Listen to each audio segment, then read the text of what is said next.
Guys, ये है TOC instrument. इसका यूज़ हम वाटर सैंपल में कितना ऑर्गेनिक कार्बन है उसको डिटेक्ट करने के लिए यूज़ होता है। ये शिमर्स का बना हुआ है, इसका मॉडल शिमर्स है।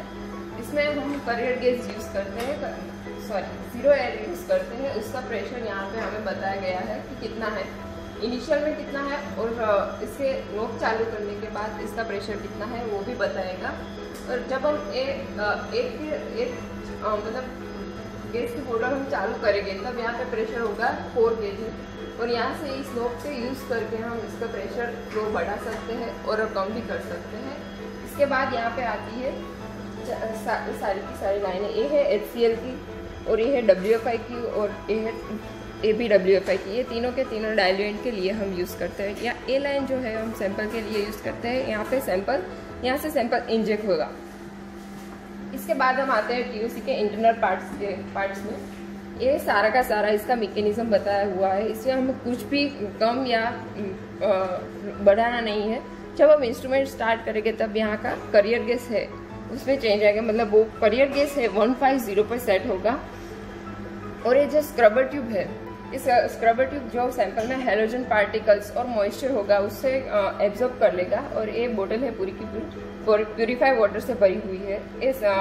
इसके लिए इसमें भी हमें कोई चेंज भी नहीं करना है, ये ऑटोमेटिकली सेट हो जाएगा। इसके बाद हम आते हैं CO2 एब्जॉर्बर पर। तो यहाँ पे उसकी वैलिडिटी और ओपनिंग डेट भी लिखी हुई है, ये भी हमें वेरीफाई करनी है।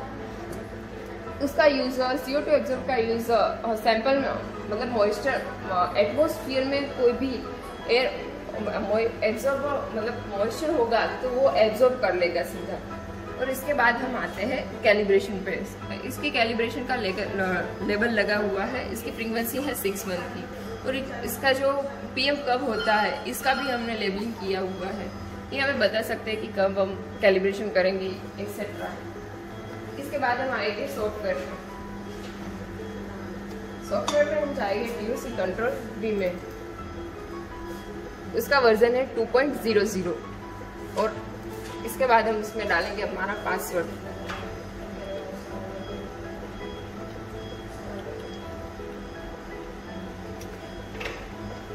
जब ऐसे हम पासवर्ड डालेंगे तो इस टाइप का पेज आ जाएगा। इसके लिए उसके बाद हम करेंगे न्यू, और यहाँ से पहले इंस्ट्रूमेंट स्टार्ट करेंगे। यहाँ से स्विच ऑन कर देंगे। एक ग्रीन लाइट बताती है कि इंस्ट्रूमेंट चालू है या बंद है। एक ग्रीन लाइट बताती है इंस्ट्रूमेंट चालू है।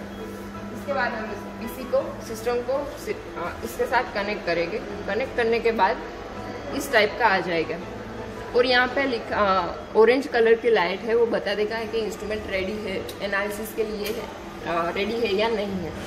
और यहाँ पे भी हमें बता देगा कि बेसलाइन ओके है या नहीं। मॉनिटर में जाके हम बताएगा कि इंस्ट्रूमेंट एनालिसिस के लिए रेडी है या नहीं। अगर इंस्ट्रूमेंट रेडी हो जाएगा तो यहाँ की जो सारी की सारी रेड लाइट है, रेड सिग्नल है, वो पूरा का पूरा ग्रीन हो जाएगा। तो इसके फर्नेस है वो 690 पे, और डिह्यूमिडिफायर 1.1 पर सेट हो जाएगा। इसके बाद हम सिस्टम रेडी हो गया है, तो फिर हम सैंपल टेस्टिंग के लिए चले। और ये लाइट जो है वो ऑरेंज में से ग्रीन हो जाएगी। ये बताता है कि इंस्ट्रूमेंट ओके है, अभी इसकी बेसलाइन आ गई है, सैचुरेट है।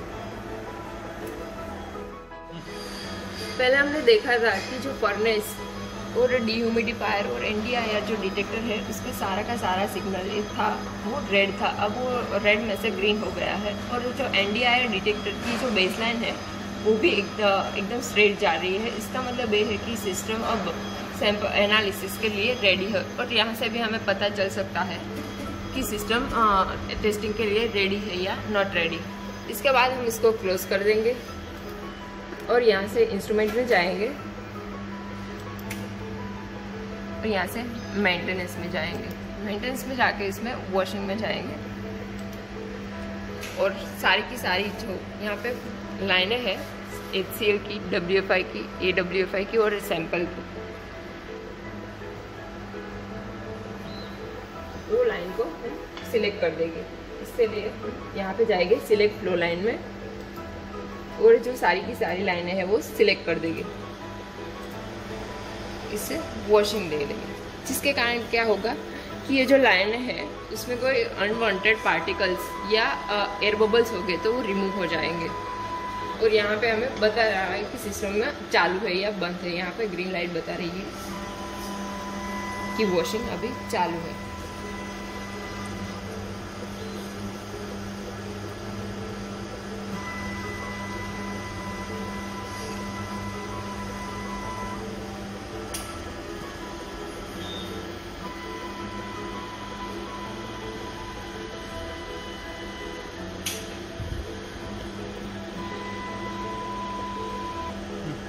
अभी हम देख सकते हैं कि ये इसमें जो प्रोसेस हो रही थी ग्रीन वाली वो एकदम कंप्लीट हो गई है। इसके बाद हम इसको क्लोज कर देंगे। अब हम सैंपल टेस्टिंग के लिए रखेंगे। टीओसी का जो भी ग्लासर होगा इसमें ये टेप लगाया हुआ है, इसका मतलब ये कि ये टीओसी के डेडिकेट किए हुए ग्लासर है। और इससे हम प्रिकॉशन ये रखेंगे कि ये सैंपल है वो पूरा का पूरा केप तक भरा होना चाहिए, जिसके कारण क्या होता है कि एयर में एटमॉस्फेयर में जो एयर है उसमें कोई कंटामिनेशन ना हो। और इसको हम जब भी बाहर निकालते हैं तो वो एयर के कांटेक्ट में नहीं आनी चाहिए। इस तरह से बाहर निकालेंगे और सीधा अंदर डाल देंगे और पूरी तरह टाइट कर देंगे।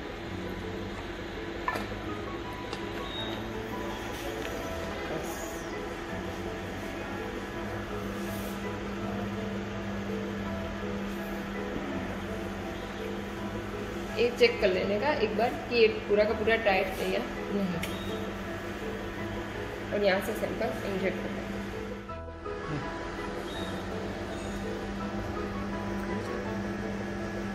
ये मैंने सैंपल टेबल बना दिया है।